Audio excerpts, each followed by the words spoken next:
Bonjour et bienvenue sur Mosaïque, la chaîne en quête du sens de l'actualité. Eh bien, Mosaïque vient d'avoir un an. Notre chaîne est née en effet le 24 octobre 2013, dans la foulée de l'événement 7 octobre qui a ouvert cette période si bouleversante dont nous ne sommes toujours pas sortis et encore moins remis. Mais Mosaïque, c'est aujourd'hui plus de 200 vidéos, près de 19 000 abonnés et 2 millions de vues en un an, donc un succès que nous vous devons, chers amis de Mosaïque, qui partagez avec nous le souci de l'analyse, du décryptage, de la compréhension de ce qui se passe et, pour reprendre notre devise, la quête du sens de l'actualité. Merci donc à tous. Alors, on vous propose régulièrement, parallèlement à notre travail d'interview traditionnel, de revisiter, grâce au travail de l'historien et sémiologue Israq Attia, quelques-uns des grands thèmes qui ont émergé de nos entretiens et dont nous espérons qu'ils vont vous donner matière aussi à penser comme ils l'ont été pour nous.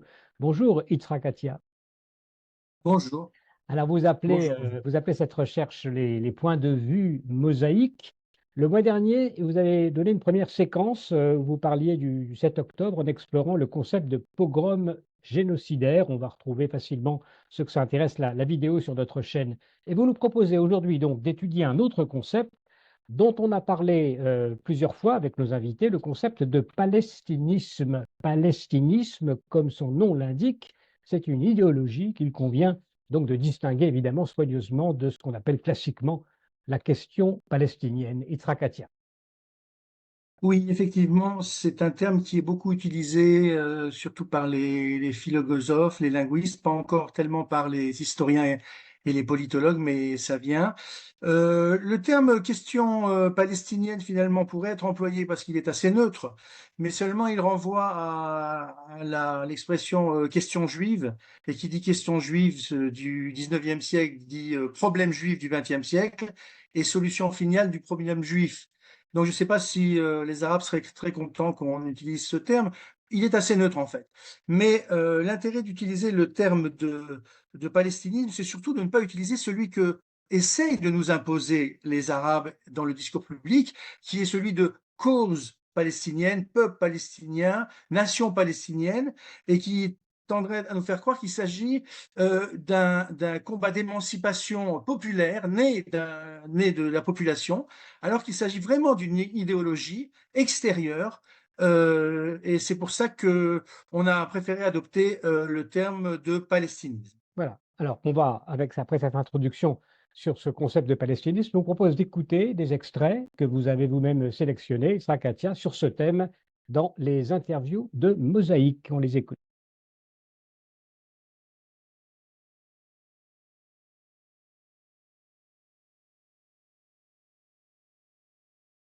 D'abord, il faut rappeler, un certain nombre de gens l'ignorent, et ceux qui le savent n'en prennent pas toujours la mesure et le poids. C'est que ce nom de Palestine est un nom qui a été fabriqué pour nier l'existence juive, nier l'existence des Juifs en Judée, nier le nom de Judée. C'est sous l'empereur Hadrien que le nom de Palestine est inventé en référence aux Philistins, qui était une population qui avait abordé les côtes de la région du côté de Gaza d'ailleurs, les côtes gazaouites. Et c'est pour effacer le nom de la Judée que Hadrien a inventé celui de Palestine, puis associé ce nom à la Syrie, Syrie-Palestine, qui était devenu un syntagme pour désigner l'ensemble de la région.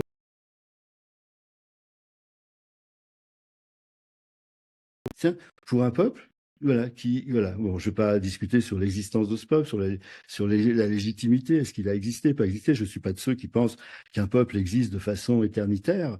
Les Juifs eux-mêmes se sont inventés, comme disait l'autre, sauf que Shlomo Sand n'a rien compris.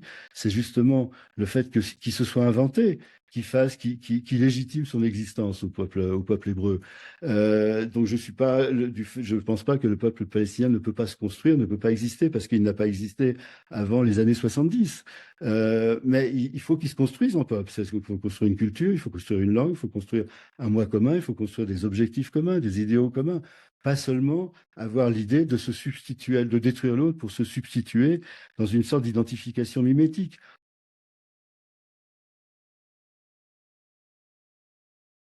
La lettre P n'existe pas dans l'arabe. Par exemple, on dit, c'est soit le B, c'est remplacé par le B. Par exemple, dans papa, on dit pas papa, on dit baba, hein, en arabe. Et ou alors le P devient un feu, Palestine. Et c'est pour moi l'exemple même du fait que la matérialisation de cette idée que on n'a jamais vu, en tout cas, on n'a jamais vu un peuple choisir un nom pour lui-même, hein, se nommer avec un nom, par un nom qu'il ne peut pas prononcer.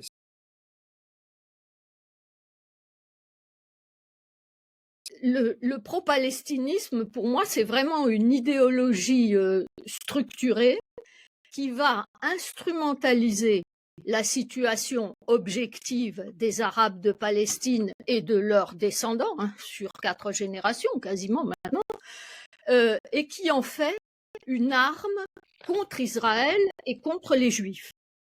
Donc la dite cause palestinienne qui a été donc inventée, on le sait bien, hein, dans les années 60, notamment autour du KGB, où le malheur palestinien, entre guillemets, est donc devenu le nœud d'une idéologie dynamique, hein, qui permet une dynamique mobilisatrice qui va permettre de coaguler différents courants idéologiques antisémites ou même, comme on le dit à juste titre maintenant, anti-juifs.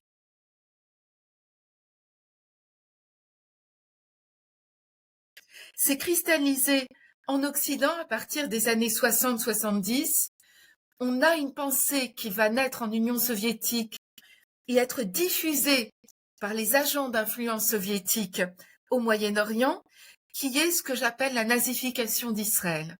C'est-à-dire que dès la guerre des 6 jours et au début des années 70, la propagande du KGB, et cela a été documenté notamment par Vladimir Boukhovski, les dissidents, dans un ouvrage remarquable intitulé « Les archives du KGB », on a toutes sortes de protocoles du KGB qui appellent à lancer une campagne de propagande contre Israël, dans laquelle Israël sera comparé à des nazis, à une force nazie contre les Palestiniens, et en même temps se cristallise une alliance stratégique entre l'Union soviétique et l'OLP.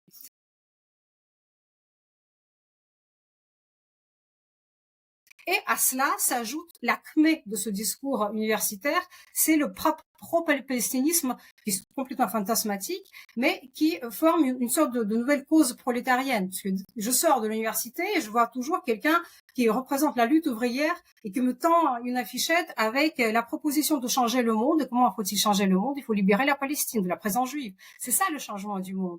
Donc en fait, les gens fantasment sur quelque chose qu'ils ne connaissent absolument pas.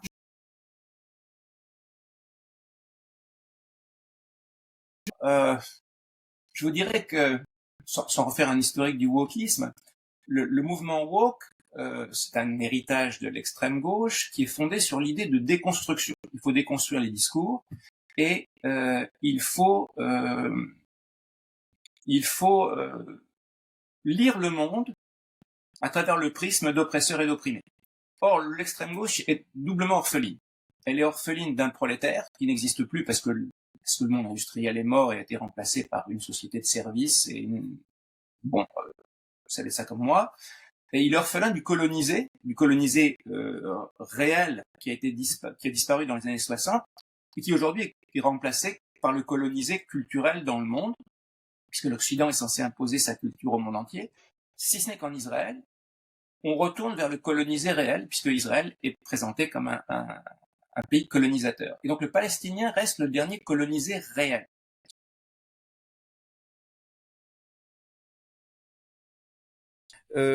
Cet antisémitisme a connu, qui a séduit les gauches européennes,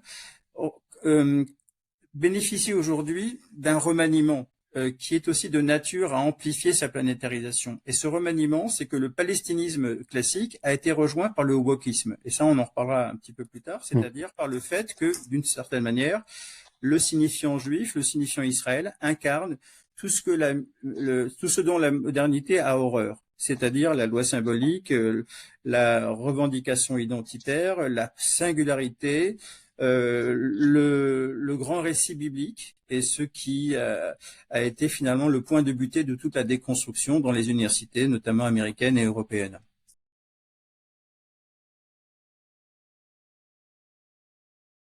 De toute façon, on l'a vu à Durban en 2001, donc quelques jours avant les attaques du 11 septembre.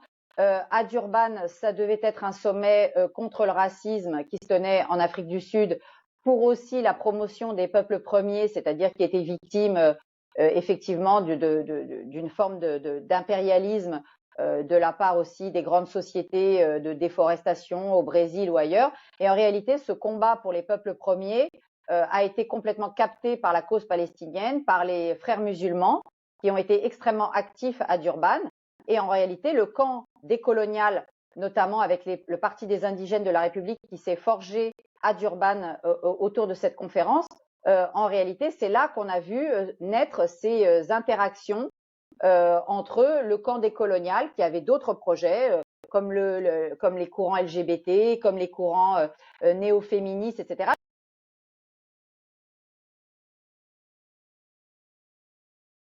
La cause palestinienne semble être devenue la dernière cause à la mode et celle qui mobilise beaucoup plus que ne peuvent mobiliser les femmes iraniennes, les femmes afghanes ou la situation en Ukraine ou même la situation en Afrique qui est complètement oubliée.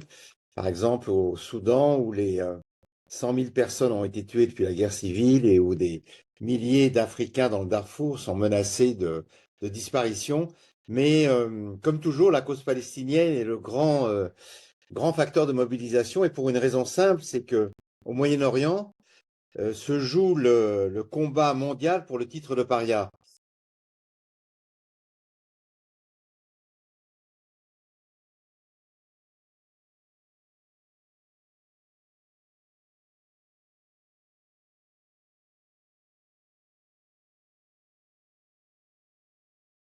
Alors voilà donc pour les extraits de ces vidéos qui concernent ce concept de palestinisme. Yitzhak Atia, en plus d'être sémiologue, je l'ai dit, vous êtes un historien et vous allez nous proposer donc dans le livret interactif que vous mettez à la disposition de ceux qui nous écoutent de ressaisir ce concept dans un temps long. On l'a vu à l'instant là avec Gérard Rabinovitch, notamment le terme de Palestine même est d'abord une invention romaine, il faut le souligner. Oui, je crois que c'est très important, surtout en histoire, de ne pas oublier, si vous voulez, que l'histoire n'est pas quelque chose de haché qui recommence à chaque fois à zéro, et qu'il y a toujours un tissu historique très long sur lequel s'inscrit l'histoire du présent. Et si on oublie ce tissu historique, alors on ne peut pas vraiment bien comprendre. Parfois, on n'a pas conscience que la trace existe et que l'influence est toujours là, mais elle est là. Et dans le cas de Palestine, c'est encore plus important de tracer le tissu historique, qu'on est en présence de deux tissus historiques qui sont complètement parallèles et qui ne se regardent même pas l'un par rapport à l'autre. C'est-à-dire qu'il y a, si vous voulez, le tissu historique pour les non-juifs, pour l'ensemble du public, et un tissu historique qui est complètement différent pour les juifs. En ce qui concerne les non-juifs, Palestine, c'est le début de l'histoire. Ils connaissent pratiquement rien sur la période cananéenne. Et quant à la période hébraïque du lieu, qui a duré quand même 1500 ans, pour eux, c'est du mythe, c'est de l'histoire biblique, ça n'a aucune importance. Donc, ils commencent à partir des Romains. Et à partir des Romains, le mot Palestine, c'est une province de l'Empire romain qui couvre une région qui s'appelle ensuite, au cours des siècles, dans les livres, soit la Palestine, soit la Syrie-Palestine, soit la Grande Syrie. D'ailleurs, le terme Grande Syrie est celui encore au Quai d'Orsay que les diplomates préfèrent. Et donc, il s'inscrit, si vous voulez, dans cette histoire de différents empires qui se sont succédés dans cette région, puisqu'à aucun moment dans cette région, il n'y a eu un peuple qui a voulu prendre une autonomie et opérer une souveraineté nationale. Donc, on assiste à l'Empire romain, puis l'Empire byzantin, ensuite l'Empire arabe, l'Empire chrétien, l'Empire ottoman, pour terminer sur l'Empire britannique très peu de temps. Mais pendant toute cette période, on ne parle que de Palestine, jamais d'Israël, et il s'agit toujours d'une région géographique, une province d'un empire et d'empires qui se succèdent. Par contre, le tissu historique pour les Juifs est complètement différent. D'abord, pour eux, cette terre, on sait d'abord qu'elle est cananéenne avec des peuples cananéens. On sait qu'elle est hébraïque pendant 1500 ans.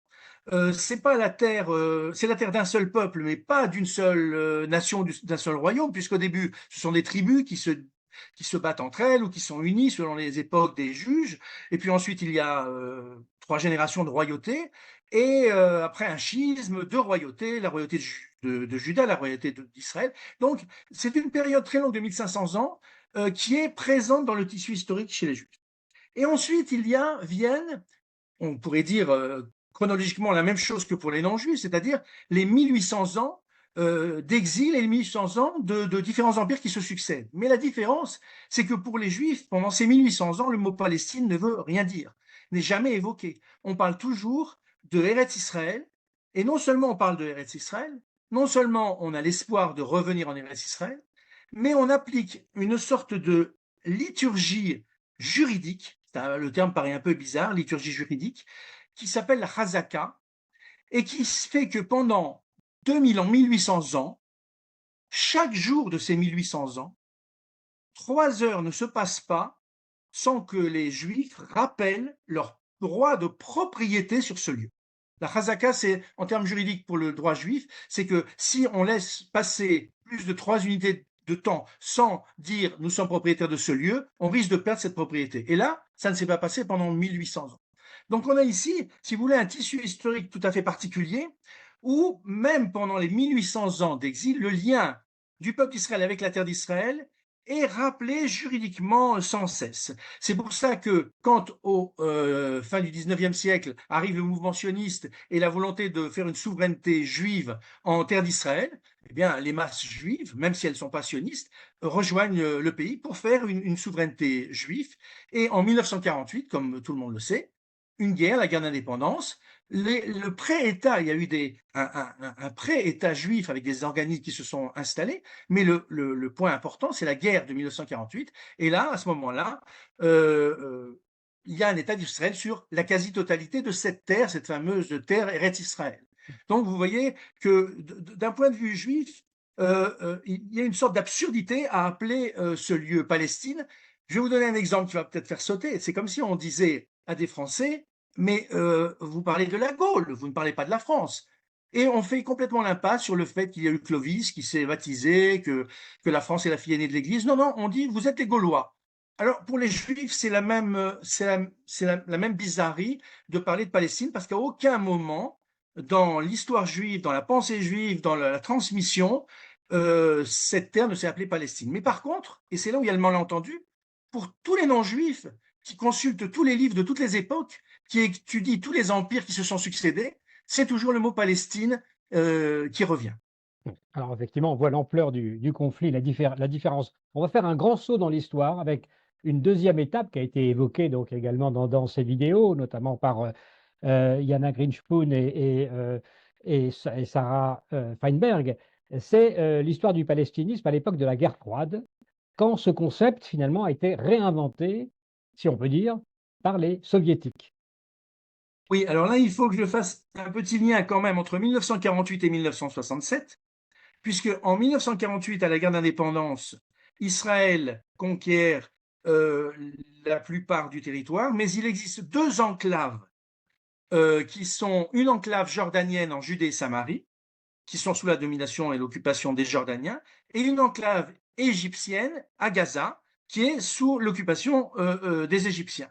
Et la population arabe qui se trouve dans ces 2 enclaves, de 1948 à 1967, est une population arabe qui sera sujet en fait des Jordaniens et des Égyptiens. Les Jordaniens vont donner à certains habitants la nationalité jordanienne, mais ils vont leur retirer plus tard. Les Égyptiens ne donnent pas du tout la nationalité jordanienne, mais en tout cas, à aucun moment, les habitants arabes de ces 2 enclaves ne réclament une quelconque souveraineté ou une quelconque autonomie sur ces 2 endroits pendant 20 ans.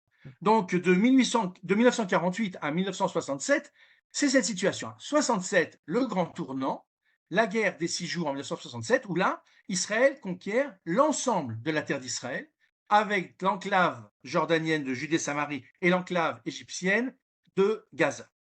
Et c'est à ce moment-là que se situe un tournant qui n'est pas un réveil de la population habitant là, mais qui est, on va dire, une idéologie qui vient de l'extérieur se créer et qui vient se créer, comme j'ai appelé tout à l'heure les tissus historiques, sur un tissu historique arabe assez récent qui date de 1924-1928. C'est-à-dire qu'à partir de 1924, les frères musulmans qui viennent de se créer et qui ont pour objectif la création du grand sultanat, c'est-à-dire le djihad mondial, ont commencé donc auprès de cette population à les préparer au djihad. Et sur ce tissu-là arrive l'Union soviétique. Alors, pourquoi l'Union soviétique arrive en 1967? Eh bien, parce que depuis les années 50, il y a la guerre froide et l'Union soviétique est en guerre fermée, enfin pas ouverte, contre l'Occident. Et elle apparaît à cette époque comme le grand parrain de tout le monde arabe.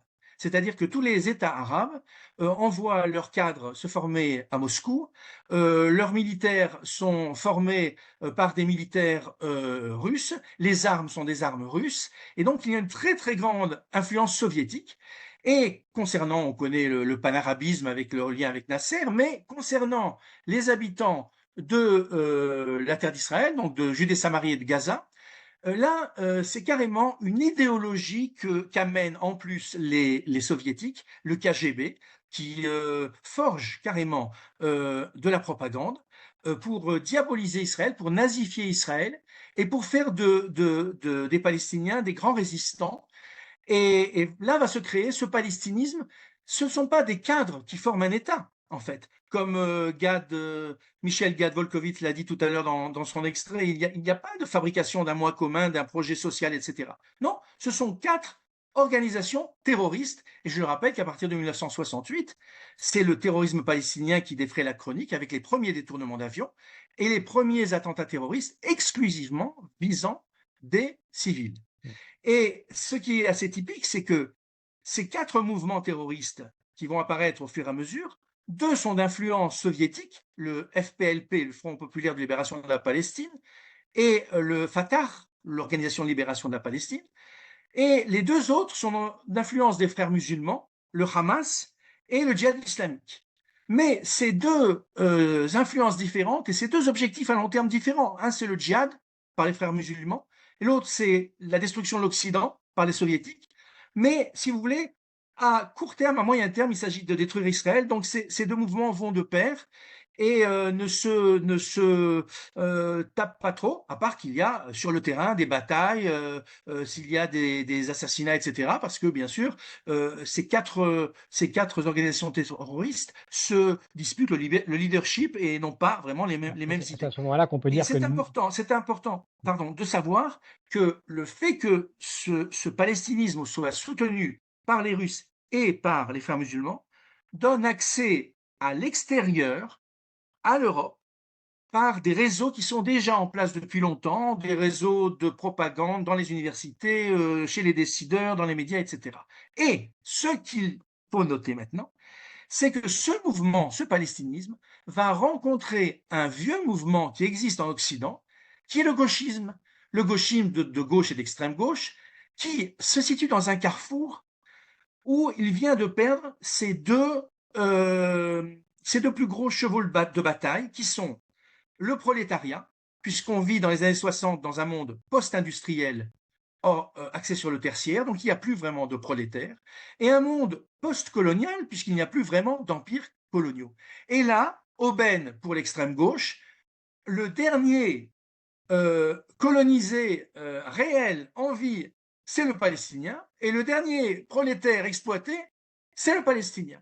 Donc il y a donc une fédération de, on va dire, 3 idéologies, l'idéologie djihadiste, l'idéologie anti-occidentale des soviétiques et l'idéologie gauchiste en manque d'objets réels, qui va trouver avec les Palestiniens et avec Israël l'objet réel. Voilà. Et on arrive à ce troisième temps, c'est-à-dire le moment dans lequel nous sommes en ce moment, période actuelle, où on s'aperçoit donc que ce palestinisme, comme l'a dit Pascal Bruckner tout à l'heure, est devenu l'idéologie à la mode et qui rassemble absolument, comme une sorte de nouvelle religion, disons, beaucoup de monde, pratiquement toute la planète. Une sorte de nouvelle religion avec certaines hésitations. En fait, c'est exactement de ça qu'il s'agit.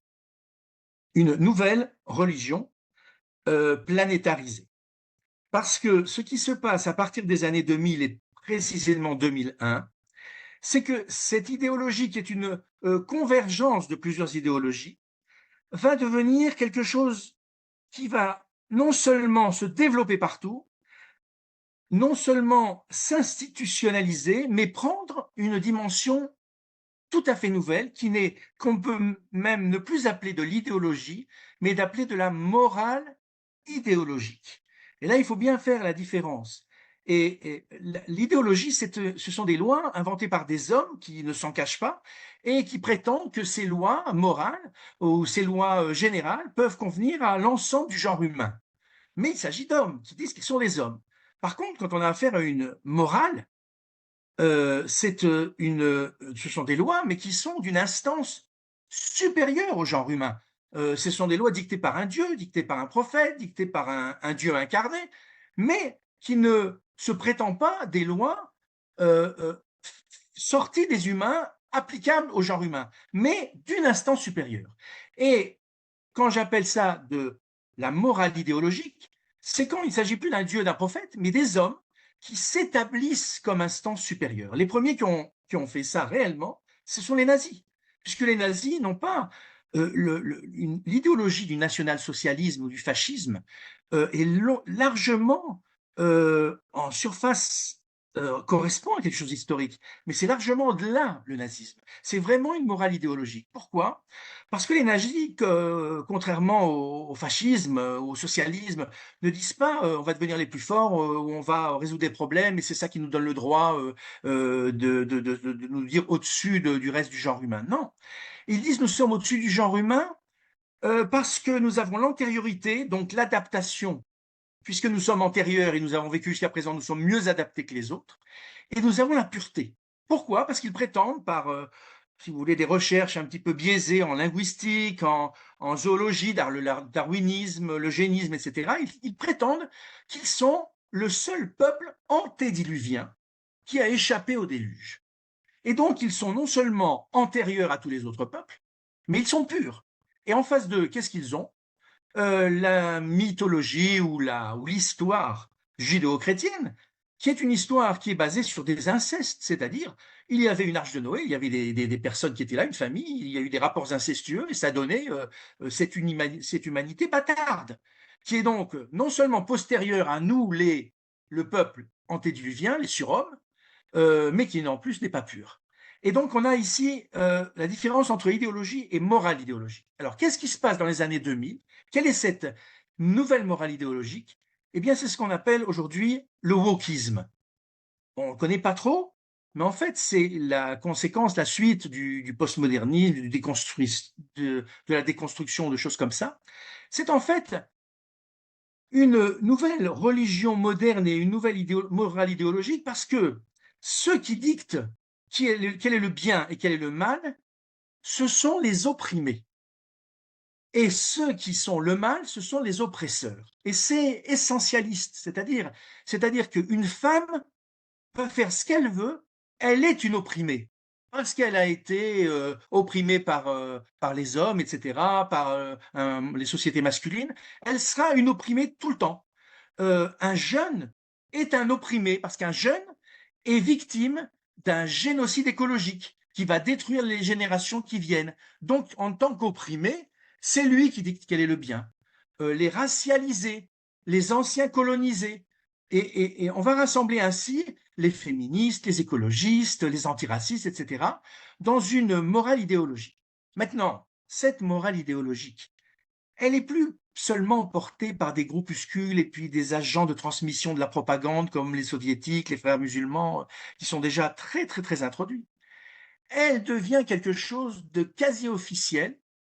Et la date claire de ce basculement, c'est la conférence de Durban en 2001, comme Barbara Lefebvre en parle, et comme également en parle Georges Elias Sarfati, c'est-à-dire la conférence de Durban, qui est à l'initiative de l'UNESCO, qui est à l'initiative de la Commission des droits de l'homme de l'ONU, et qui est en parallèle réalisée avec une conférence des ONG. Et cette conférence, qui est apparemment pour parler du racisme dans le monde, va tourner tout autour des Palestiniens, va être captée complètement par l'idéologie du palestinisme, par les Palestiniens. Au début, pendant cette conférence, au lieu de parler du racisme dans le monde, les participants veulent absolument faire réadopter la loi sionisme égale racisme, la déclaration, la résolution. La résolution qui a été votée en 1975 et abolie seulement en 1991, c'est-à-dire que pendant des années, officiellement au niveau de l'ONU, sionisme égale racisme, ils ont voulu la reprendre, cette résolution, ça n'a pas marché, mais il se fait que depuis ce moment-là, toutes les causes officiellement sont transférées à la cause palestinienne, qui devient la cause du bien contre Israël, qui est la cause du mal, et ça a un impact sur les résolutions de l'ONU, sur le droit international, sur les tribunaux internationaux, sur la diplomatie des différents États. Donc c'est une morale idéologique complètement institutionnalisée. Et là, alors que quand on parle de cause palestinienne, quand on parle de nation, on parle de 7 millions d'individus juifs, 7 millions d'individus arabes qui vivent sur 28 000 km², mais minuscules. Mais là, on est tout à fait ailleurs. Là, nous sommes dans une morale idéologique qui ne concerne plus ni les Arabes ni les Juifs d'Israël, mais qui concerne tout le genre humain. Et le genre humain se bat à travers des héros, vous savez, tels les Grecs et les Troyens qui demandent à Achille et à Hector de se battre à leur place. Et ben là, c'est pareil pour eux. C'est-à-dire que d'un côté, on a cette immense nouvelle religion laïque internationale planétaire où on est en train d'assister au combat d'Israël, le mal, contre les Palestiniens qui sont chargés de la rédemption du monde. Vous voyez l'aspect énorme. Quand je dis planétaire, c'est vraiment planétaire, mais c'est surtout institutionnalisé. C'est non seulement rentré dans les mentalités, mais c'est rentré dans le droit international. C'est pour ça que c'est très difficile, effectivement, maintenant de discuter avec ce que vous appelez cette morale idéologique. Et bon, c'est intéressant de noter, parce qu'il faut s'arrêter là, Yitzhak Atia, de noter que dans ces trois occurrences historiques, les Romains, les Soviétiques et aujourd'hui le wokisme et tout ce dont vous avez parlé, ce palestinisme apparaît bien comme l'idéologie qui a comme vocation essentielle d'effacer finalement le nom d'Israël, de recouvrir l'existence d'Israël. Alors, comment, juste pour terminer, en quelques mots, comment… Attendez, juste excusez-moi, juste avant, quand vous dites effacer le nom d'Israël, c'est très beau philosophiquement, mais ça veut dire exterminer dans le sang les Juifs d'Israël et les Juifs du monde entier. C'est ça que ça veut dire effacer le nom. C'est-à-dire que c'est vrai que nous sommes porteurs d'un nom, d'un message, mais nous sommes aussi des êtres humains. Et derrière cette formule effacer le nom d'Israël, c'est exterminer, c'est-à-dire c'est un génocide réussi entre guillemets qui est visé, et un ethnocide, puisqu'après ça s'accompagne d'un effacement de toutes les sources, d'où viennent les sources du christianisme, de l'islam, etc. Je veux justement, c'est vrai au point de vue philosophique, le nom d'Israël est très fort, très porteur. De ramener cela effectivement à cette réalité. Alors, comment on se procure le livret interactif que vous avez conçu sur ce thème, Yitzhak Atia, en quelques mots? Bon, alors, oui, alors le livret interactif, d'ailleurs, je vais vous montrer ici, voilà, je l'ai là, je ne sais pas si on peut le voir. Le livret interactif, si vous voulez, on se le procure en écrivant sur un mail que je vais vous donner. Voilà, qu'on mettra en description, voilà. Vous le voulez maintenant? Voilà, non, on l'aura en description. On l'aura en description. On l'aura en description, très bien. Et en demandant le livret interactif sur le pogrom génocidaire ou sur le palestinisme, ces livrets sont envoyés en PDF, ils coûtent 8 € ou 30 shekels, et ensuite ils sont imprimables et très très faciles à manier. Et si vous voulez, ils permettent non seulement de comprendre en détail, parce que là on a été on est allé assez vite, mais comprendre en détail comment on peut, à partir de ces 10 points de vue, en tirer des significations, mais également de comprendre comment, pour tout concept, il faut procéder, puisque, en fait, pour comprendre les concepts du langage, je vous le dis simplement sans vous dire la solution, mais on ne lit pas horizontalement, comme tout texte qu'on lit logiquement, mais verticalement, par sondage de mots signifiants. Donc, c'est une autre technique, et aussi qui vous permet de peut-être de trouver votre propre analyse de ce concept de palestinisme à partir d'un agencement différent des extraits ou d'une compréhension différente des mots-clés dans les différents extraits. Voilà l'intérêt, en fait, c'est un projet qui est donc complémentaire avec donc, le projet Mosaïque, puisqu'il s'agit des points de vue mosaïques, et dont le but un peu ambitieux,